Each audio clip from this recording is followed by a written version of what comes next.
You can hear me, but I can't hear you. I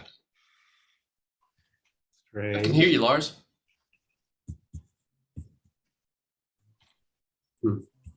Be right back. Ted, you're muted. Oh, you're right. I'm muted. I have the opposite of Lars' problem. Huh.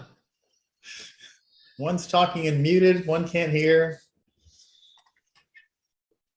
Wonderful. Got like a skeleton crew today, and I thought I was late. Jeez. It looks like it's just going to be the three of us or four of us. So, yeah. But the conditions of approval weren't inspiring enough. I know. Meeting minutes from last April. Yeah, I figured, the minutes that are on there just scared everybody away that they didn't get them. Hey, Lars is back. Takes us back. He's back when we can hear him. Can you hear I us? can hear you even more importantly. It's a miracle. Hey, so speaking of, is this like an agenda item or what? But when do we actually see each other in person? Yes. I asked that question at the Public Art Committee meeting today. And? Yep. And the city council talked about it, I guess, yesterday. And Mary, our hero, Mary Gourley, is developing a hybrid model.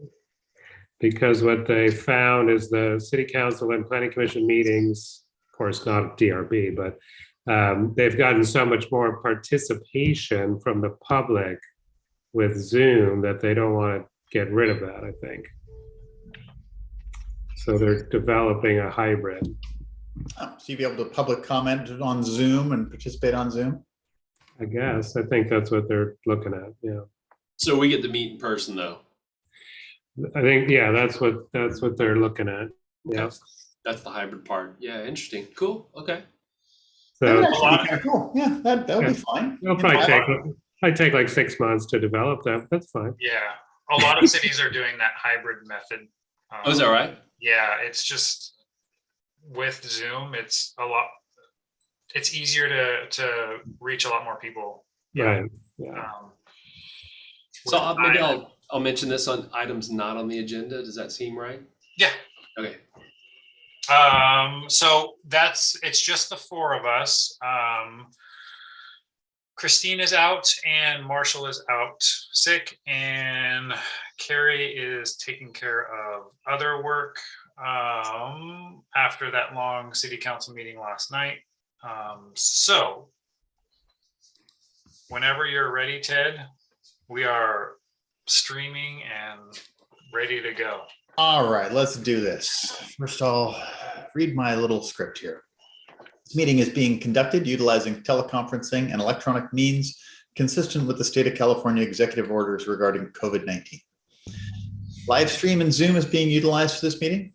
In case of technical issues, meetings will be uploaded to the city website as soon as possible after this meeting. We'll be conducting today's meeting in a virtual setting using Zoom. Design review board members and the staff are participating from remote and unknown locations, practicing appropriate social distancing. Members of the public may view and listen to the meeting by use of Zoom as noted in the city's website and as noted on the agenda. Members of the public wishing to speak may do so during public comment or may comment on agenda items during the discussion of each item and must be logged into Zoom to do so. Anyone using abusive, vulgar, offensive, threatening, or harassing language, personal attacks of any kind, or offensive terms that target specific individuals or groups will be muted and removed from the meeting. Please do not abuse this new way of public comment. Perfect. Taking care of that, let's see. John, would you mind giving us a roll call, please? Sure. So as I mentioned earlier, Christine Level and Marshall Balf are not present at this meeting. So we'll start with Carrie Bush. Here. Vice Chair Lars. Here. And Chair Ted Luton. Here. Okay. Thank you for that. Let's see, with three of us here, some of our minutes may be doable and some not, right? So let's just start with the 317. Oh, look at that. 3 of the 4 are present here today. Let's see, what was this? Let me just refresh my memory here. What was this? Was facade improvement. Anybody have any issues with the minutes from March 17th?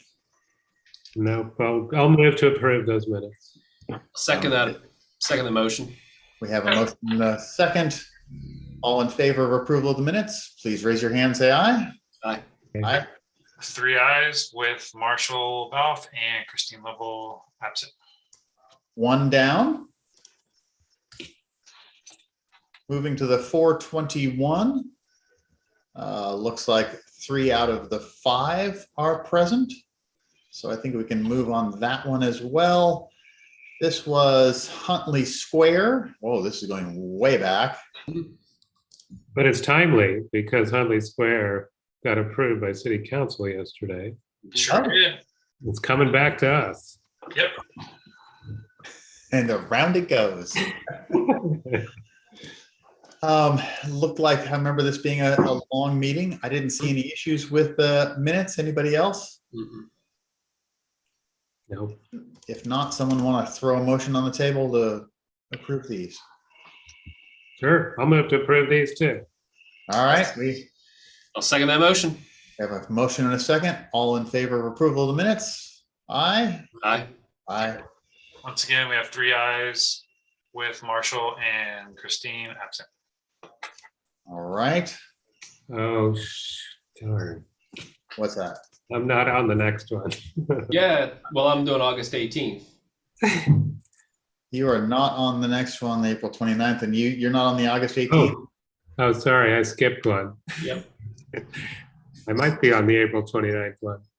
So August 18th is what I've got next. August 18th. Wait, there's one from May 5th. There's May 5th, yeah. Yeah, May 5th, we don't have enough people, I don't think. No, Okay. I'm not, because I was gone. Yeah. Lars was gone on that one. Okay. Oh, yep, May 5th. My apologies. Yep. Yeah. Okay. The August 18th looks like we can do, right? Yep. Yeah. Okay. August 18th. August 18th, this was Builder Studio. Oh. Mhm. First Street. This was the first street. The first of them, yes. First Street. Mhm. Any comments on that set of minutes? I read all these. Look good. I didn't have any problem with them. All right, how about a motion for approval? Sorry, I'm looking at. Oh, sorry, never mind. Okay, I'll move to approve. He's back, all right. Lars for the 3rd time. Gary, you want to triple Just it that up? we're clear, yeah, I'm going to second the minutes of August 18th, 2021. Sounds good. All in favor of approval of those minutes, please raise your hand, say aye. Aye. Okay. All 3 with Marshall and Christine absent again on that one. All right. So March 18th. Now we're moving to October 6th. I was gone for this one. Okay. So that one will wait. That one will stay. And 11-3, let's have a look at that one. Oh, look, we can do that one. Fabulous. So this was 333 North Main Habitat for Humanity Townhomes. Yep. Any comments on those minutes? No comments. Seeing none, you want to make it 4 for 4 or 5 for 5 or whatever it is? There he goes, he's going. I'll move to approve. All right, Gary. I'll second the motion for nostalgia reasons. All right, I have a motion and a second. All in favor of approval, please raise your hand, say aye. Aye. Aye. So that's the approval for the November 3rd minute Correct. with November 3rd, yes. Christine and Marshall absent. Cool. Well, we knocked down the list a little bit anyway. Yeah. So we got through May 5th, right? Yeah. So May 5th and October 6th are the 2 that we were unable to approve today. Okay. March 3rd as well. We got through those. Is there a March 3rd one on there? Minutes of March 3rd, 2021, and oh, Ted, you were absent. My apologies. Yeah. Never mind. My bad. Okay, we're good. All right. All right, moving on. Planning Department update of matters of general interest. Anything fun going on, John?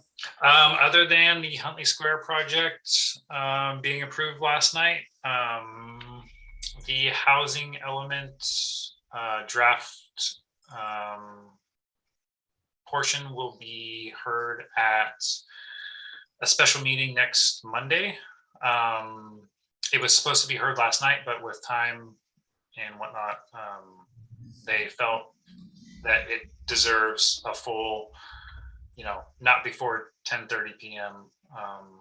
Review and discussion and all that kind of stuff with policies affecting housing and whatnot going forward for the next housing element update, which runs for 8 years. So there's some pretty important items in there.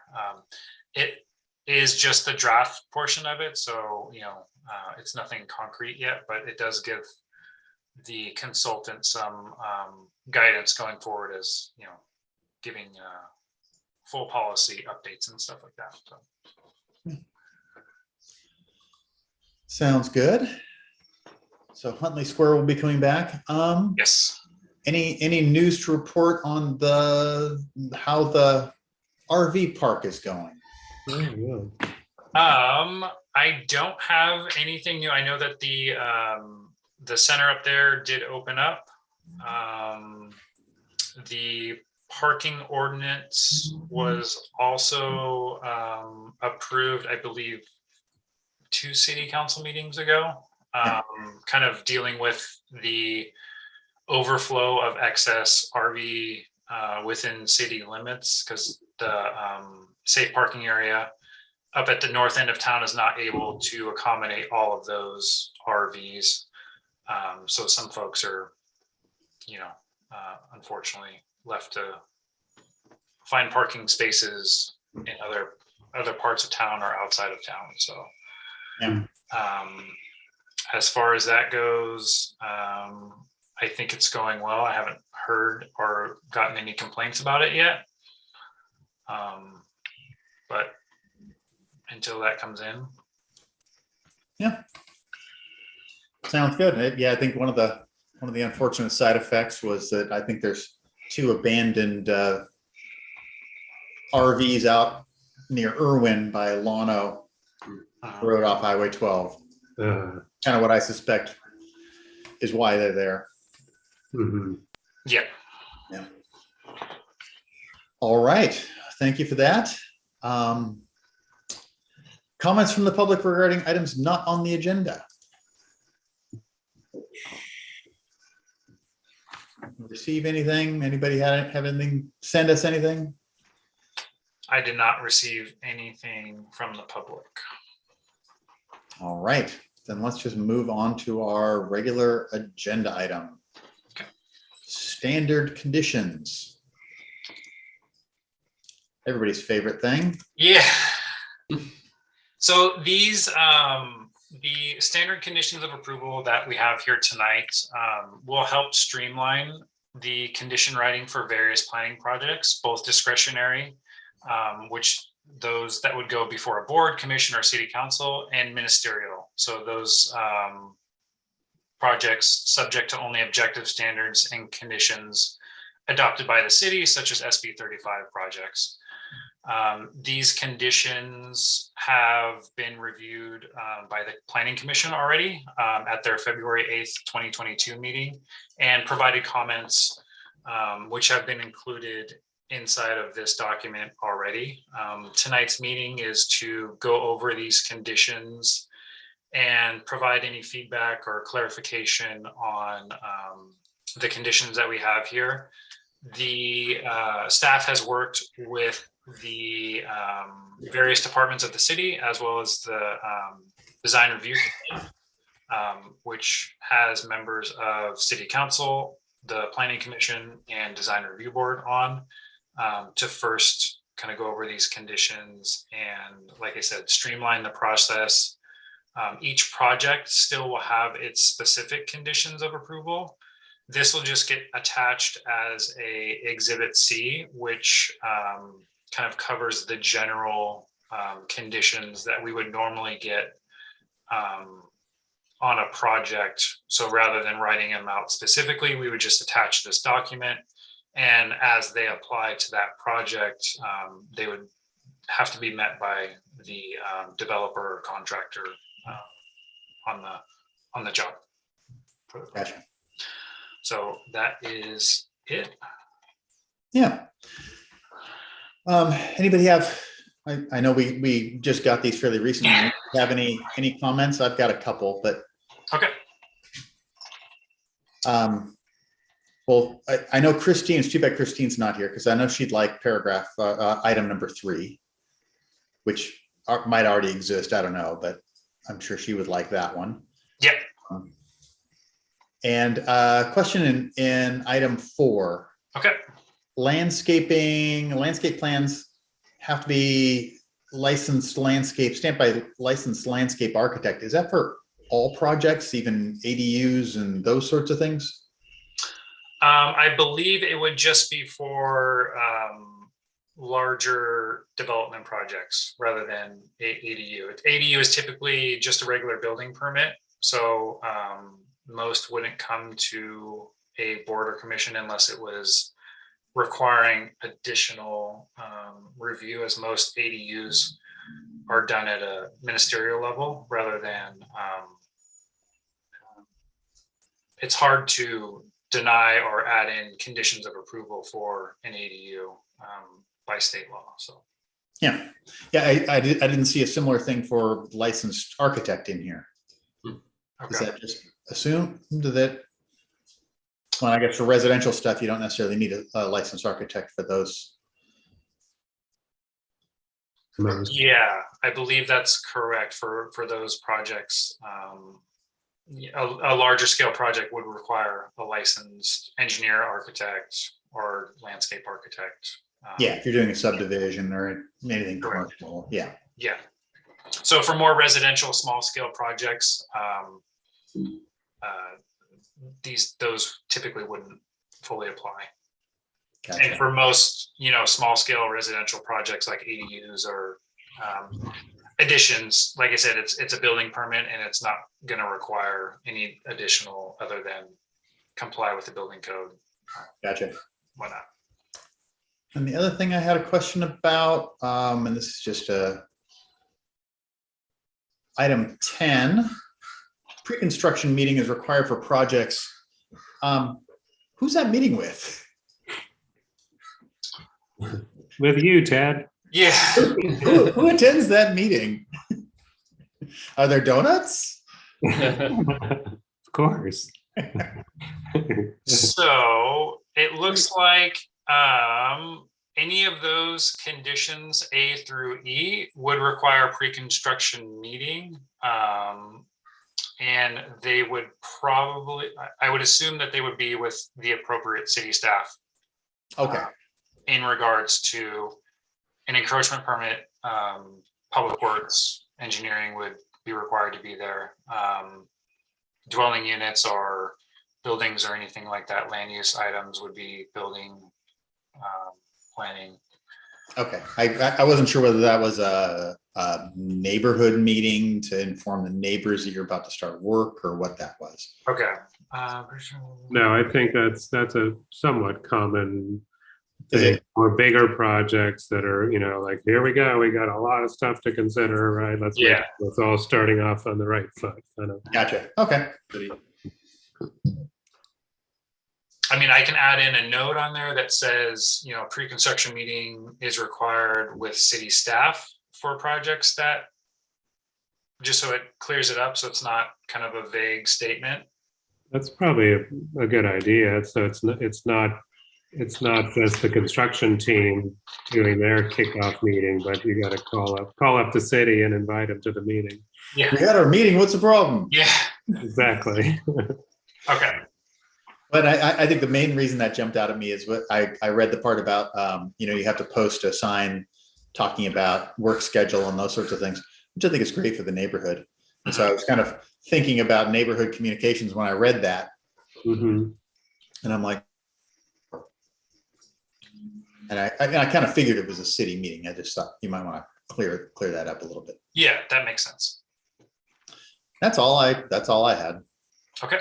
And, this will be kind of a document that gets revised or updated on a basis when things change and whatnot. So if there's, if there's a condition later on that doesn't apply anymore or doesn't make sense or needs to be revised, we can always go through the process of revising this exhibit and making it clearer before it gets fully adopted. Sounds good. Carrie, Laura, you guys see anything in here? I had a couple questions. So just when you were introducing it, John, you said as they apply to the project. So this is going to be attached to every project, basically, but is it up to the applicant to go through it and say, actually, this one doesn't apply to me, or this one doesn't, or they do? Does every applicant have to apply with every one of these conditions? So the site-specific ones will be within the Exhibit A and Exhibit B, as for most use permits or things like that. This will be for all projects. So if it does apply to this project, then they are required to adhere to that standard. It'll mostly be on the applicant to make sure that they apply or comply with those standards. And as always, whenever we send out conditions of approval or required findings, if they ever have any questions, they can always reach out to us and we can verify if that finding X applies to their project or not. Right. Okay. That makes sense. And then I had a specific question on item 7, the construction management plan. So I know we talked about this in our little subcommittee. Yeah. So there's a template that can be used for small infill projects so that they don't have to come up with their own CMP, but they could use this template. But could that be a larger project and use it too? Or is it just trying to let the little guys have an easier time of it? I would say it's probably geared toward the smaller projects because applying all of these standards to a small project may not be feasible or economically appropriate for those smaller projects. So the template would be for those smaller scale ones, and that's always something that we can discuss on a staff level of where does your project fall within. Does it apply? Does it qualify for the template program, or do you need a full scale construction management plan? Woodmark is obviously going to need a full construction management plan, whereas Habitat for Humanity might need a smaller template one because it's only four units. Even though it's an undeveloped site, it's kind of smaller in scale. So we might be able to get away with or either a template or a modified template to still meet those requirements. Right. Okay. That makes sense. And then I think you said one other general comment. Have you guys reviewed this with a certified access specialist? Is that something like the city would be concerned about even from liability? There's a couple comments about curb ramps and things like that. Like it just may be worth a while to put it in front of Craig Williams. I haven't. I know that some of the stuff I've been working with Tony from GHD on our engineering Right. that we use. So a lot of those engineering conditions came from their experience and whatnot. Mm-hmm.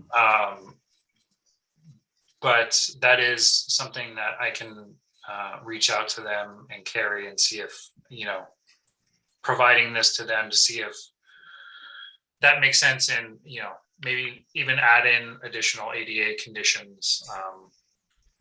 It's probably worth it just because we know how those things can be problematic if, down the road, even if someone wants to challenge. I don't know if there would be anything else to add to it, but it might be worth a look. Okay. I think that's all I had.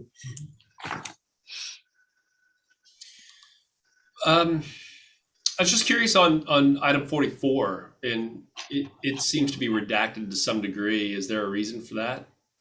Or was it just unclear terminology? If a permeable paving system is to be used as part of a site development strategy to meet stormwater requirements, the analysis shall include, but not limited to, the following. So I was just curious, what was its reasoning for? Yeah, that one, I'm not sure. I'll have to clarify with Tony on that one. Mm-hmm. To see if that was in there originally and it just doesn't make sense, or if it was just a strike through typo. Mm-hmm. Okay. Yeah, I think that'd be important to see that clear. We've seen that condition applied to a particular job at one point. It was unclear then, and I'm asking. It seems to be a little unclear now. My only other question might be in regards to a deferral. There's certain conditions that come up prior to submission process. Is there any allocation for deferral? So there is if there's any, do you mean like if site conditions change that, you may not be able to meet a condition anymore and you need to revise plans or anything like that? Yeah. So we do have a mention of that. I believe it's number 3. That depending on the site changes or significant changes that may be that come up over time, because stuff does happen, things change. Depending on the severity of it, the planning department and staff will take a look at it. If it's deemed that it's not anything major and the project can go forward, then we can approve that at a staff level. If we're unsure or don't feel confident approving such change, or if it's drastic enough that we want to send it back to the review authority that approved that project, then we would do so in that right. Yep. Okay. So it kind of depends on, if it's a small minor thing where it's just changing location of a wall, or changing height of a retaining section or something like that, that doesn't really affect the whole scale of the project, then that's something that the planning department and staff can make a decision on. And if we don't feel confident making that, or don't feel comfortable making that decision, and feel that it should, if it's an item that was discussed at the meeting that it was approved at, whether it be a tree or location of something that was of importance, then that might be something that we would take back to that review authority and have them look at it again and see, can you still approve this, or do we need to revise, do a full on revision? Yeah. Perfect, John. Yeah. Okay. You mentioned that a little earlier, and I just thought I'd ask in regards to that specific item. Yeah. Other than that, there's a lot to digest here, and seems really well written. Mhm. You know, it's pretty clear that you guys have outlined, you know, standard conditions for a project approval. So Yeah. I don't have any other questions or comments. So John, what's the process with this next? So the next portion of it would be to, I believe we might take it back to Planning Commission for a recommendation to City Council for Mhm. adoption. As I mentioned earlier, they did make a motion to approve these and use these in their current state, and then as they change over time, then obviously they would get amended and whatnot. But at that February meeting, they did approve them to be used for projects going forward after that meeting. I believe that would be the next step, is to have it go back to the Planning Commission and request a recommendation to City Council for full-on adoption of these standard conditions, so we can use them Okay. going forward. Cool. And I know on some of the projects, Planning Commission and City Council are going to use these more than the Design Review Board will. But we felt that it would make sense to take them to all boards and have them looked at, as they do apply to all three committees. So. Mhm. Sounds good. So,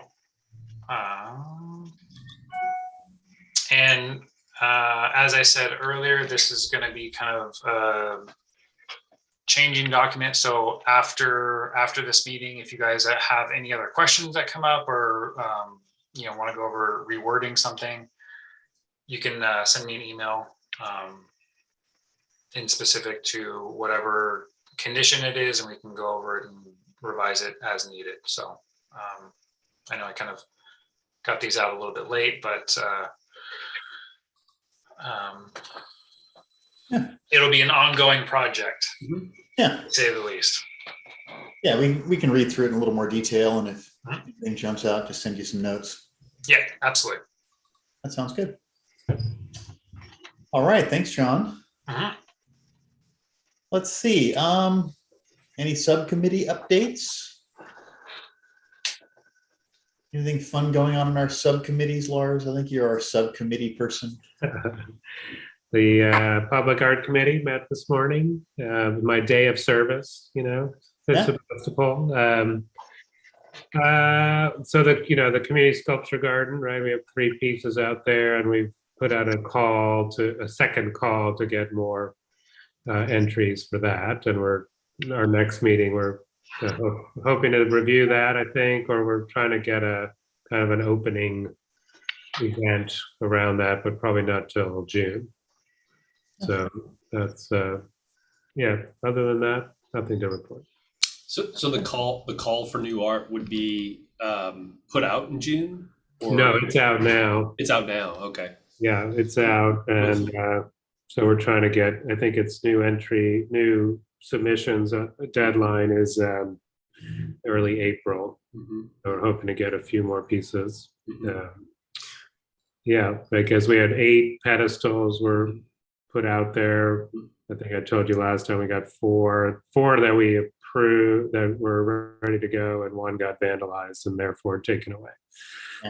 So there's 3 installed right now, and I think people have been enjoying them and given feedback, and so that's working. We also we do, with money that comes in from development, we'll do commission pieces, and there's one that's going to go up on the library.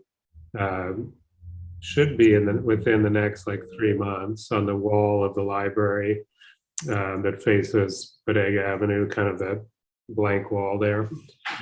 So that's coming along. And there's another one that's Michael McGinnis who's doing that. And then Ned Kahn was chosen actually earlier to do one that's just been delayed because it was on a Caltrans site, and now it's on a different site, and it's still got turning out it's got like geotechnical issues or something. So that's still not moving forward yet.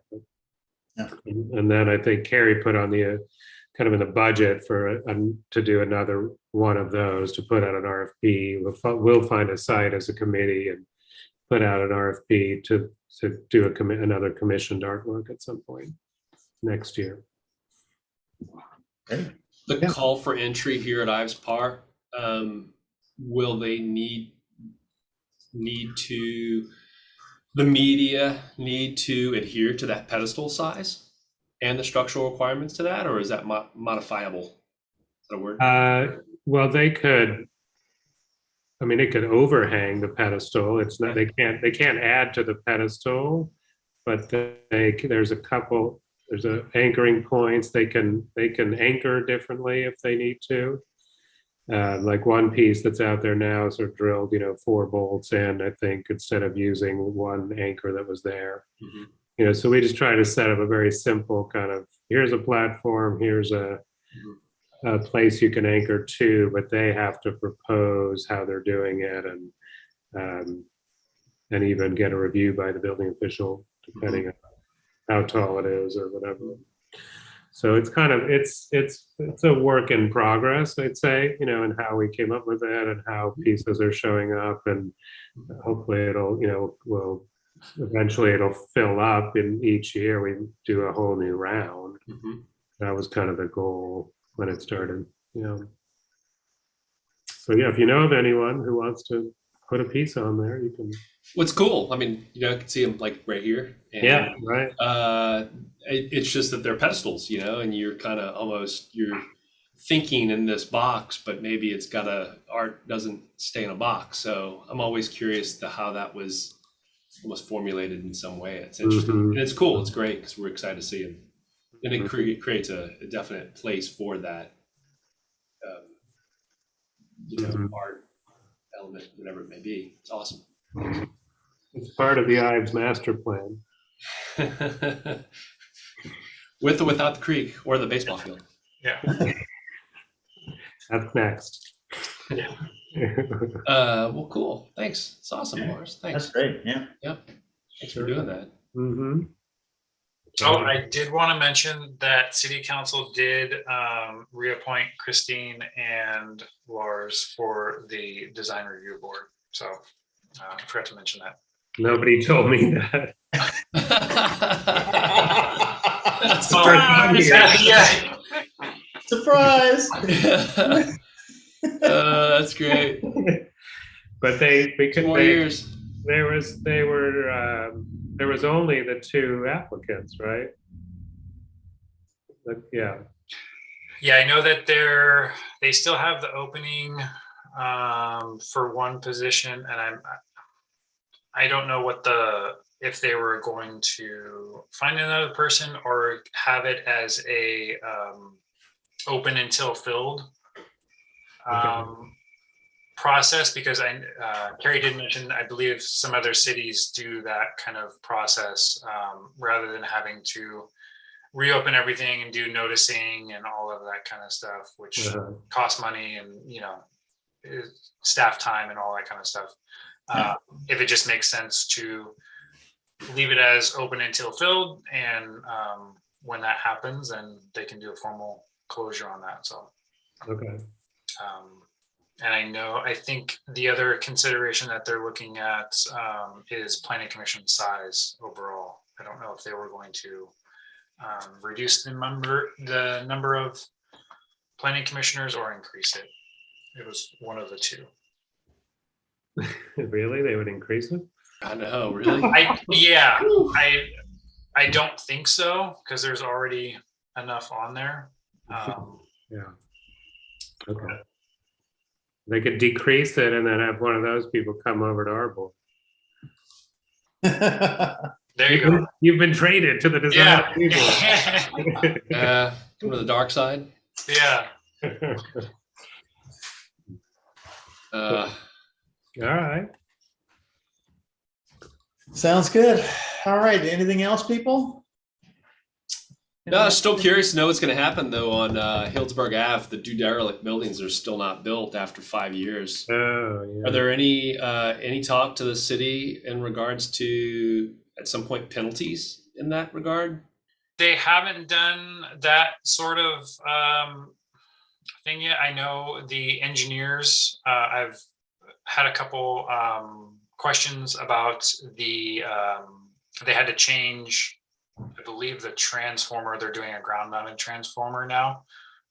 So it looks like, and those plans have been submitted to the building department already for those revisions. So it looks like they're finally maybe moving forward on it.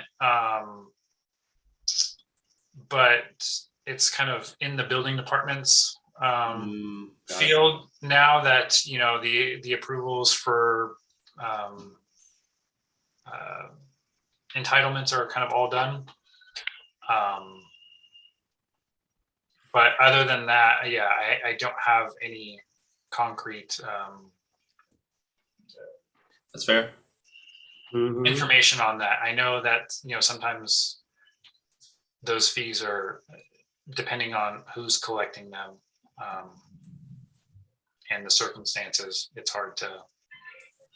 Well, I mean, I'm trying to ask on the behalf of the citizens of Sebastopol. You know, I mean, they've been looking at that site totally, fully inoperable now for how many years has it been, guys? I mean, it just doesn't seem fair to this community to endure yet another long wait. So it seems unacceptable. Yeah. You mentioned Woodmark, John. Is that project just moving ahead just without its review entitlement process, or? That is in tribal consultation still. So they had their archaeology dig out there in November of last year.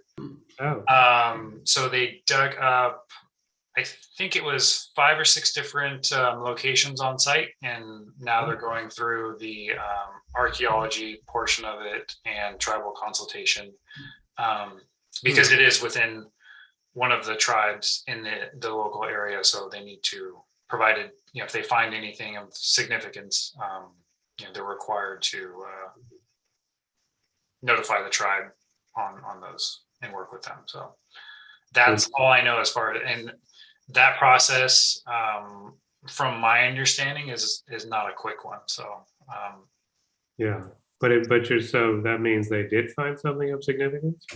I'm not sure. I see. They're just Yeah, they did the dig sites already. So I think there's that additional. You mean they just kind of dug up a bunch of dirt from when Carrie and I went out there to visit it during that process. And then I'm not sure if they do anything else after the initial kind of on the ground work. You know, right. If there's some sort of X-ray vision sort of thing that they do for stuff, you know, some of the pits were 10 to 12 feet in depth that they had to dig to. So, Got it. so it's a lot of earth to go through. Sure. Yeah. Especially with the amount of, you know, earthwork that's being done or going to be done on that site. You know, they want to make sure that they don't run into anything after the fact, because it's definitely easier to take care of it beforehand than start grading and then run into something major. Yeah. So Yeah. Got it. Okay. Thanks. All right. And I think we have come to the end. Perfectly. All right. Thanks, everybody. Thanks, Okay. John. thank you guys. Appreciate it. Yeah, thanks, John, Ted. Thanks a lot. Appreciate Good it. seeing y'all. All right. All right. Have a good one. Talk to you later. Okay.